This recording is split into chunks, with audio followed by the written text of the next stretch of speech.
Is your Google TV not powering off? This usually happens due to software glitches, HDMI, CEC conflicts, or remote issues.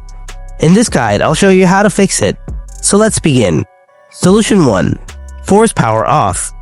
Press and hold the power button on your TV or Google TV remote for 5 to 10 seconds until the TV shuts down. This basically shuts down your TV, and in most cases it works. If it still doesn't work, use your TV power button instead. If your TV has a physical power/reset button, press it once to try booting it up.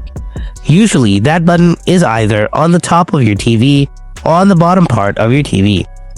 So, look it up and see if you can find it, and try powering your TV on with it.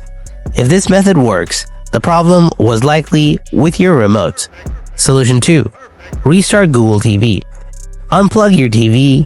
You need to remove the power cable from the power outlet for this. Now wait 30 seconds, then plug it back in. This clears temporary glitches and may restore normal shutdown. If the problem shows up again after this, you can try these two solutions. Solution 3. Check HDMI CEC settings. From your Google TV home menu, use your TV remote to navigate to settings. Then scroll down to system or device preferences depending on your OS version. Now go to inputs. Find the option called TV auto power on. If it's turned on for you, then turn it off. Also, remove any HDMI or VGA cable from the back of your TV, as that can confuse the power system of your TV.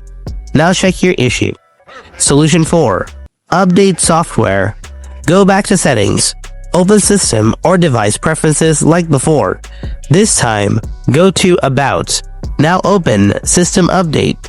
Select the Check for Update option. Install any available updates to fix bugs affecting power functions. And that's it. These solutions should fix the issue of Google TV not powering off properly. If this guide helps you out, then don't forget to hit that like button and subscribe for more Google TV tips and tricks. Thanks for watching. I'll see you in the next video. Until then, stay tuned and take care.